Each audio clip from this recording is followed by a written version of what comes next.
Qarabağ iqtisadi zonasında yerləşən Füzuli Beynəlxalq Hava Limanında Aerokosmik Modelçilik Festivalı 2026 uğurla keçirilib.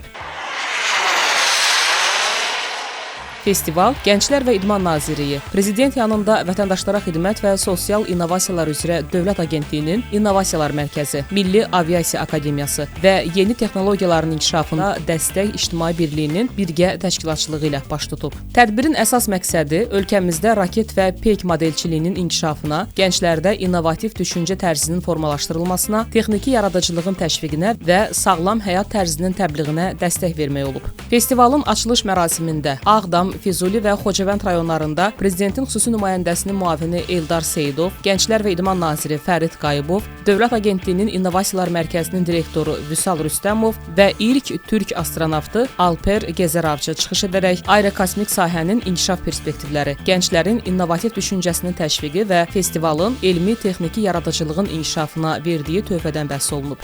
Gənclər öz kosmik modellərini nümayiş etdirdilər, hətta bir neçəsinin nümunəvi uçuşu həyata keçirildi.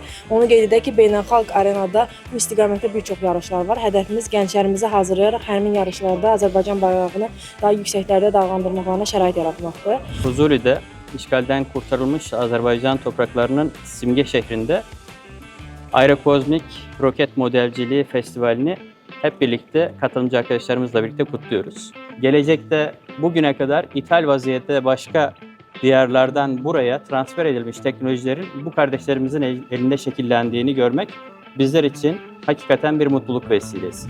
Artıq 4-cü dəfə təşkil olunan festival 2 mərhələdə 12 kateqoriya üzrə keçirilib. Bununla yanaşı intellektual müsabiqələr, helikopter və təyyarə modellərinin aviaşou xarakterli nümayişləri təşkil olunub. Gənclər aerodinamika, aerokosmik mühəndislik, elektronika və mexanika sahələrində əldə etdikləri bilikləri praktik mühitdə tətbiq etmək imkanı qazanıblar. YouTube kanalımıza abunə olun.